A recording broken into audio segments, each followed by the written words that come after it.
I think there's something to doing difficult tasks that it makes life easier. I really believe that. I think it makes life more enjoyable. I think it makes the bright colors brighter, and it makes the dull colors, even the bad moments. If you have real positive experiences with difficult things that you choose to do on your own, I think it mitigates most of the hassle of life. It's hard to be comfortable with yourself, so it's very hard to be comfortable with other people. That's why I always stress with people, like, you've got to accept yourself for what you've done wrong. Do your best, and also find some difficult to do, because that gets away a lot of the anxiety that you carry around in your body. Difficult things make regular life less difficult. And that sounds so simplistic, but particularly physically difficult things. Because when you do things that are physically difficult, the strain of making yourself do those things, it's very valuable. It's not just valuable in terms of like health and the way you look, but it's also valuable for your mind, maybe even more so. Because regular life can be confusing, and little things that go wrong and little problems that arise are exacerbated by the fact that you're not accustomed to dealing with hardship. So creating your own bull, whether it's through some brutal kettlebell exercise or running up hills or something, is extremely valuable for you also, not just accepting the nuanced perspectives of other people, but also being able to navigate through this world with some sort of an understanding of just how complex it all is and how weird it all is, and not be overly thrown off by every little dip in the road and pothole that you encounter. Test yourself, and when you test yourself and you have to figure your way through something or change the path because the path that you were on was unsuccessful, when you're doing that, it's really good for the mind. This idea that there's some sort of nobility and humility and not caring about your body, it's silly. I'm not saying you have to be a bodybuilder. Keep your body moving away. It's just a laziness thing. It's a discipline thing. It feels good to move your body. It feels good to do things, whether it's yoga, running. But I just like moving my body, man. I like running up hills. You move your body. Same. Get it going. You'll feel better afterwards. I know you don't want to do it. I hardly ever want to do it. I know what it's like to not want to do it. I just start talking to myself. I go, come on, what are you talking about? Push past that creepy resistance that Stephen Pressfield wrote about in The War of Art. It applies to cleaning your room. It applies to saying you're sorry to a friend. It applies to taking care of a debt. All those things. When you see a problem, you got to fix it. When you see a thing you have to do, go do it. Get your head in order. My workout, I schedule every Sunday. I schedule everything that I'm going to do during the week. I say I have to do yoga 2 times this week. I have to lift weights 3 times this week. I have to run twice this week. And however I fit that in, I fit that in. But I owe those things. The only exceptions are injuries and sickness. So that's the schedule. And then on top of that, there's other things that I enjoy doing: kickboxing, jiu-jitsu. Work those in when I can. Then diet. The diet is pretty strict in terms of like no bread, very few carbs, no sugar, no healthy food, a lot of vegetables, a lot of meat, and I take vitamin supplements every day. I do everything that I can to put my body and my brain in a good place so that I'm keeping my engine smooth. I'm changing my oil, I'm changing my spark plugs, I'm making sure that it's operating. I mean, it's not going to be perfect, but I know that I've done my best to keep it working the best that it can. Stephen Pressfield wrote about it in The War of Art. He talks about this thing that we all have. It's this voice in your head that wants you to do nothing. This voice in your head, and he calls it resistance. This resistance that is in your head, and that you have to decide that you are a professional.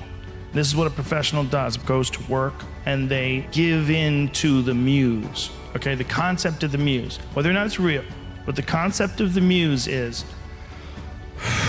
you settle in and receive creativity almost like as a divine gift from this magical entity, the muse. Now, whether or not it's real is not important. What's important is if you treat it as if it's real, it does work. And what works is if you dedicate your time and your focus, like realistically, with a professional, disciplined effort to creativity, you show up every day like a professional, but you show up to be creative. If you just do it on a regular basis, ideas will come to you. Where are these ideas coming from? Well, his concept was to think of it as you're a professional and you're getting these ideas from the muse. And this is what you do. You show up and you do the work, you focus on it, and these ideas will come to you. And that's really true. If you really stop and think about it, if you write something, whether it's the most brilliant thing you've ever written or whether you're not good at editing and it turns out to be dog, where is that coming from, man? You're just sitting down in front of your laptop and these thoughts are coming to you, and all of a sudden you're talking about a kid who's riding a bike and he gets attacked by a werewolf. Like, where the is this coming from? If it's not coming from the muse, where is it coming from? Well, it's coming from my creativity. Okay, do you know how to access your creativity like you can blink? No, you don't. It's a non-repeatable thing. Treat it like it's magic, but treat it like you're a professional and you show up to engage with the magic. So every day at the same time, you sit down in front of your keyboard and you start working and just put in the work and force yourself to do it. Force it like a muscle, like the same muscle that you develop when you go running every day. And then you get to the point where like 7 days in, you start feeling good running.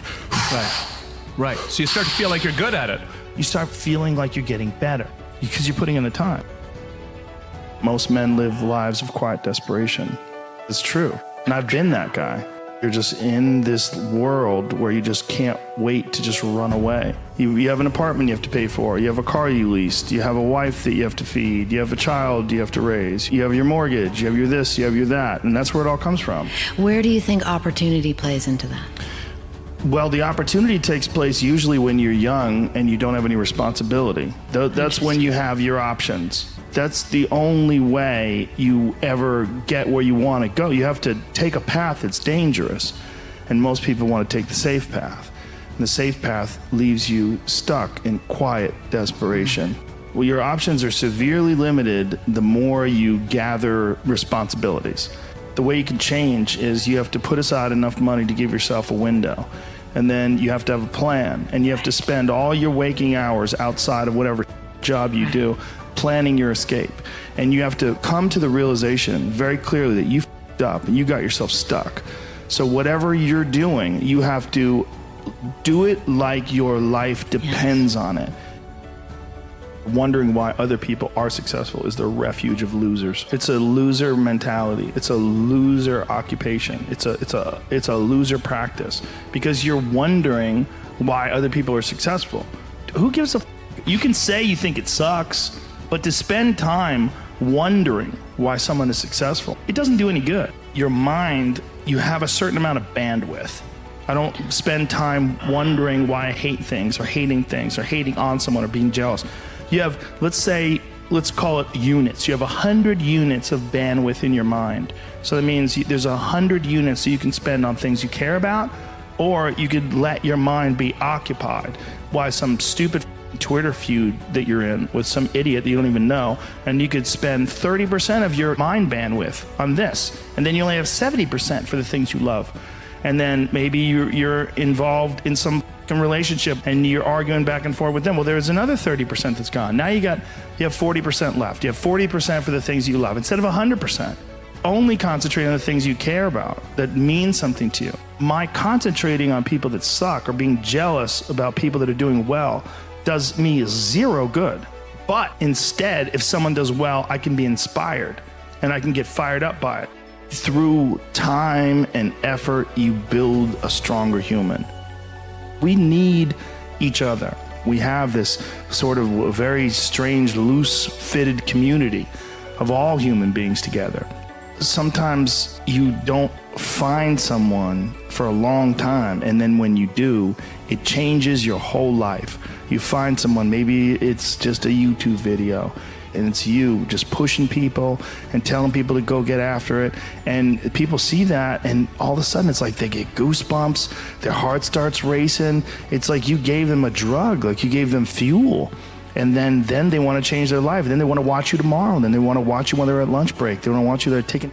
You literally can change a person's life through that. And like if you accomplish everything you ever wanted to accomplish, but nobody's there with you, nobody cares, nobody likes you, it's useless. Love is the most important thing, and that sounds so cliche, but without love, it's all useless. The more you can spread positive energy, the more people will love you.